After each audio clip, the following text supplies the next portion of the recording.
Okay, a resource-based economy, an economic model. What is an economic model?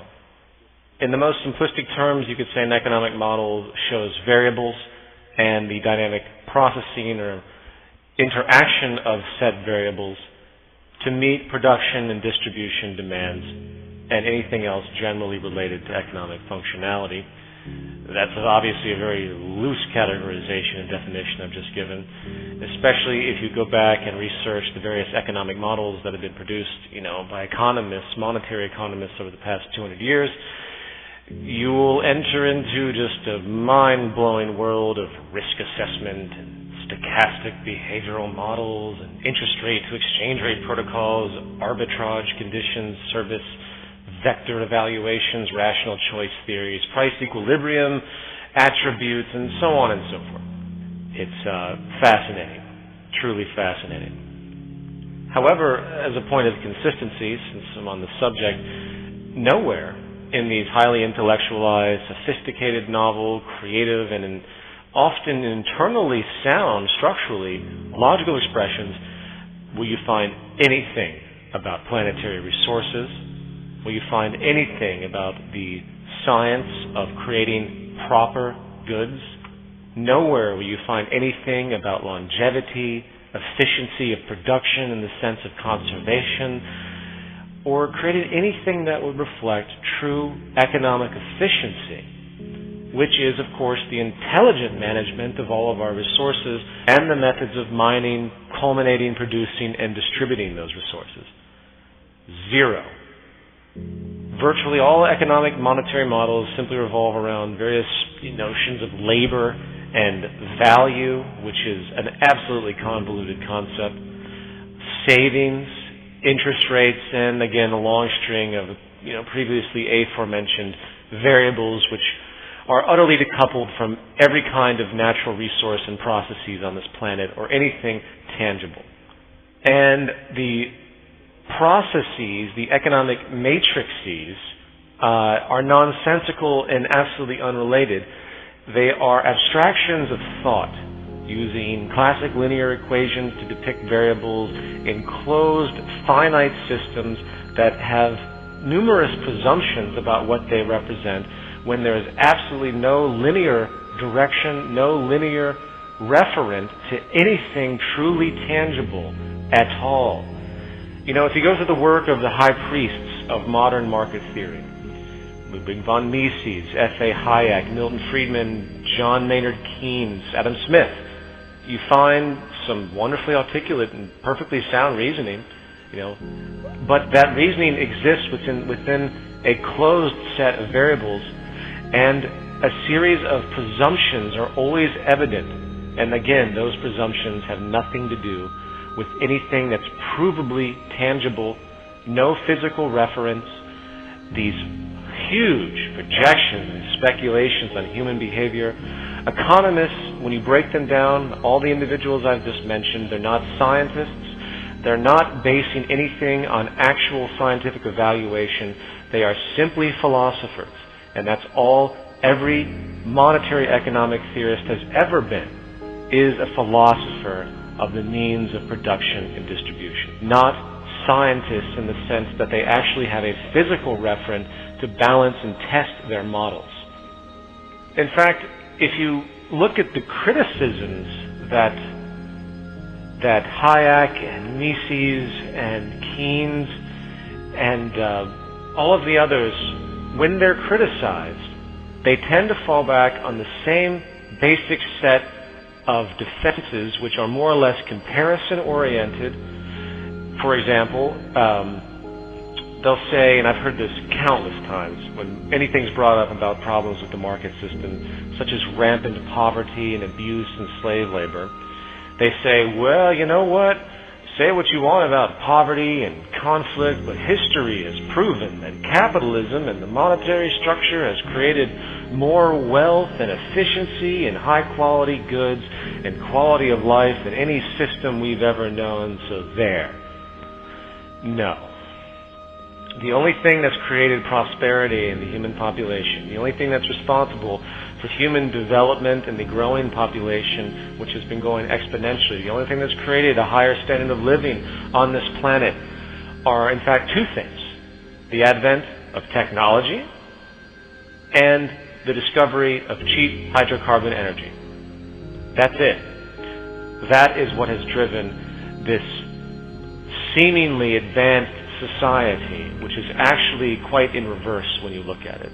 The quality of life of most human beings is actually in reverse right now because of this exact same system, for the exact same reasons that gave the illusion of prosperity to begin with. This system has in fact run its course.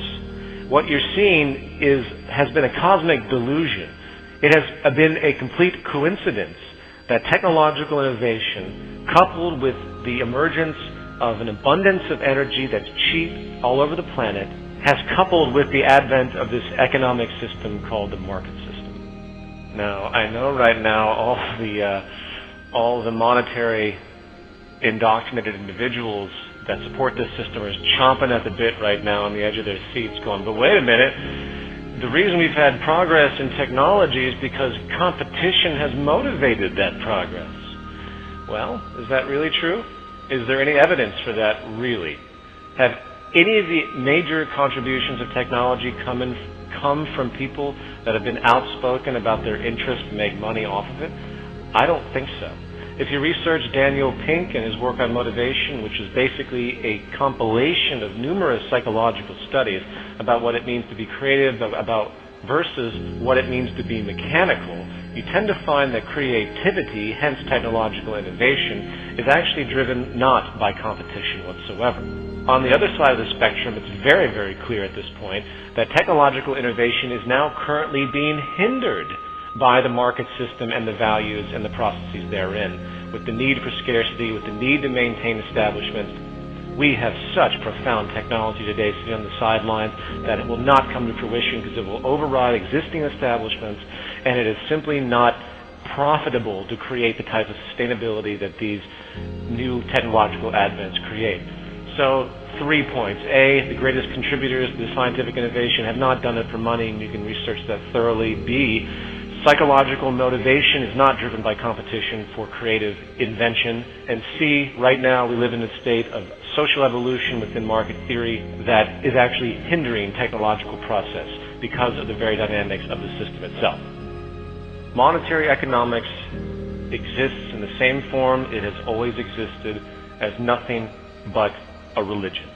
It's based on closed presuppositions which are essentially immutable in the eyes of those who practice it. Going back to Adam Smith and the quote, invisible hand.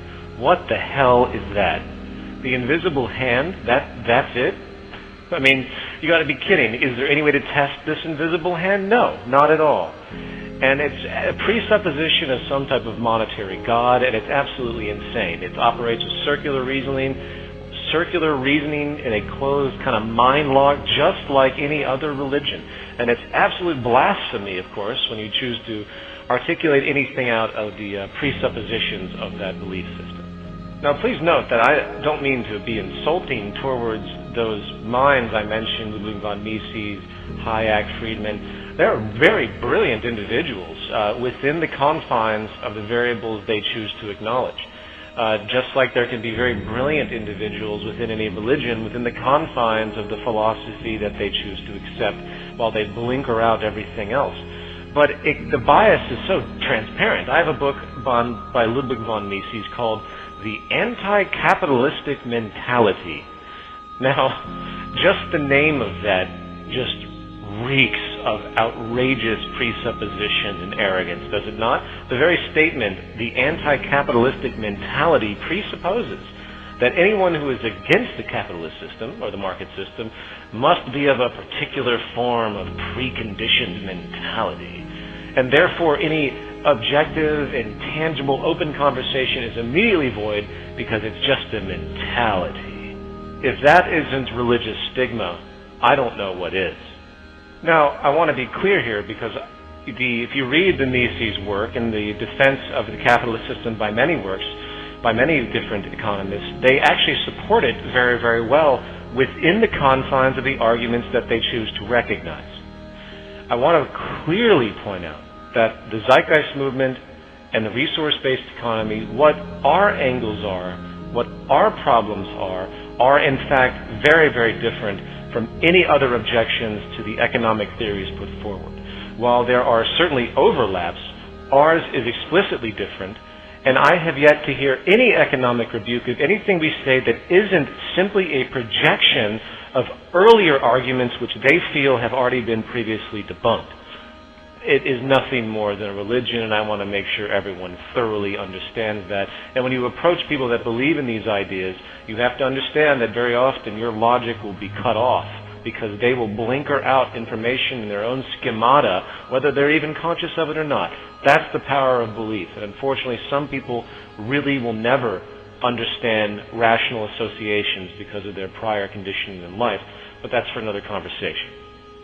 Okay, that's enough of that. I apologize for that tangent. Let me get back on track here and talk about a resource-based economy, because once you understand the ground-up approach of a resource-based economy, it immediately makes void all notions of prior economic monetary theory, because it simply doesn't make any sense otherwise.